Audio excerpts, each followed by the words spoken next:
everyone, good morning, good evening, good afternoon. Welcome back to Fraud on the Telly. Today, once again, we're talking about anime. Specifically, though, what I think is the cutest anime of 2023. That's right, today we're talking about Tomo-chan Is a Girl, Tomo-chan wa Onnanoko. If you recently watched our preview of the winter anime of 2023, then you'll see that I did actually preview this anime as I reacted to it for the first time in that video, so make sure you go check that out. Today, though, I want to go in a little more detail because I was lucky enough to get to watch the first episode of Tomo-chan Is a Girl because I was frankly quite fascinated and interested by the trailer. Now, personally, I don't normally go for anime like this. Tomo-chan Is a Girl is listed as a comedy romance as it follows the story of Tomo-chan, a very tomboyish girl who just started high school, and kind of her budding relationship, this romance between her and her best friend, Jun, who has known her since they've both been very little, and really only views her as a boy up until this point in high school. Like I said, normally romance anime is not my thing. I'm always down for a good comedy, but even kind of rom-com anime just isn't really my cup of tea. It's not really what I generally tend to watch. It's not like I'm the biggest slice of life romance fan out there, but I gotta say, something about this anime just drew me in. And honestly, guys, it's pretty freaking good. And not only that, it's absolutely adorable. Just to note, guys, I am recovering from a little illness right now, so if I sound a little different or tired or whatever, that's why. I'm doing my best here. Don't worry, guys. We're feeling a lot better now. Like we said, Tomo-chan Is a Girl follows the story of Tomo, a young girl. I believe they're supposed to be maybe freshman or sophomore in high school, somewhere around, I guess, 14, 15, 16 years old. These kids are just now starting to become adults, and much of their interest, especially in relationships and dating, is beginning to change dramatically as we see between the relationship between Tomo and her best friend, Jun. Now, Jun is kind of our love interest here. He's a bit of a himbo, not the brightest guy out there. Him and Tomo, though, are like this. They're like straight up bros, homies till I die. I think Jun even says in episode 1, when I'm out with you, it just doesn't feel right. And it's very interesting to watch kind of their relationship grow even in just the first episode, as it seems that Tomo has been having feelings for Jun for some time now, as she just wants to be viewed as a girl by him. See, it's not that Jun thinks that Tomo isn't a girl. He knows very much that she is a young lady, but Tomo doesn't act like it at all. She dresses kind of like a guy. She uses really kind of rough slang language. She doesn't really talk like a young lady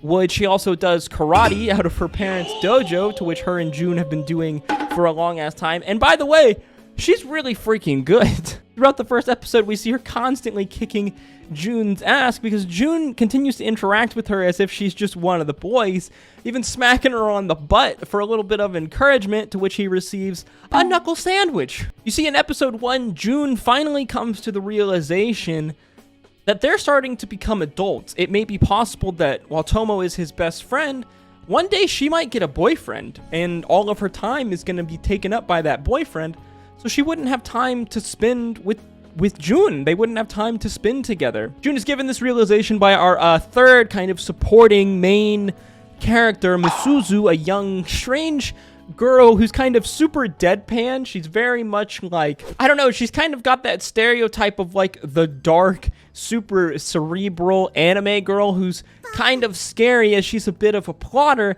as she is kind of working behind the scenes to make Jun realize that if he's not careful, he could lose Tomo forever, which makes Jun start to realize that maybe he does have feelings for her. This anime really, like I said, has caught me by surprise. It's absolutely adorable. I love the voice actress that plays Tomo. She's got this very gruff voice, and I just absolutely love it. For me, I enjoy seeing women, young ladies, portrayed in kind of not the stereotypical anime way. While yes, she's kind of a stereotypical tomboy, it's really interesting seeing this kind of narrative in the story from her perspective. It's just super fun. And it's very different from most of the anime that I end up watching. Not to mention that this anime has some absolutely fantastic artistic scenes. There's a bunch of super pretty scenes of background kind of shrubbery, greenery, sakura, all sorts of these background scenes of Japan that are just absolutely gorgeous. I used to live in Japan for a little over a year, and seeing some of these scenes really made me crazy nostalgic. There just really is this kind of like classic Japanese look and to certain types of architecture and just the way that streets are done that are almost like true ubiquitous for like any bigger city in Japan. So it's really funny seeing some scenes like this and then just getting like crazy hardcore nostalgia for a place that I used to live and call home. Overall, so far, I'm a big fan of this anime. It caught me very much by surprise. It's silly, it's cute, it's really simple, and it kind of tells a very human, like true human story experience. One that I found myself, surprisingly, very much sucked into. Let me know in the comments down below, have you watched episode 1 of Tomo-chan Is a Girl? Do you know anything about this anime or this manga? I'm probably going to continue to watch this show as its episodes continue to get released, because so far, it just seems super cute. The comedy is pretty freaking funny, and to be honest, I just feel like I kind of need a break from all of my, like, intense hardcore shonens, like, dark fantasy horror anime, just the kind of super serious, hardcore stuff, for the lack of a better word, that I find myself generally watching, and this is definitely a breath of fresh air from that kind of anime. I've been really enjoying doing these kind of anime spotlight videos. Expect more of them in 2023, especially if we continue to find some absolutely absurd anime out there, which I'm sure there is. There's a bunch of great anime in 2023. Can't wait for Vinland Saga and all the other crazy stuff that is in store for us. As always, guys, I hope to see you in the next one. Stay safe out there. Until next time, peace, love. It wasn't supposed to happen, so much talk around us. We became numb to the yapping. It was like 05, got my license to drive. Picked you up in my pop's car, went for a ride. Couldn't no one tell us nothing. That night was ours. All the stars aligned and you were so damn fine. Yeah, it was young love, young hearts were so pure. We trust love, it's so hard to end.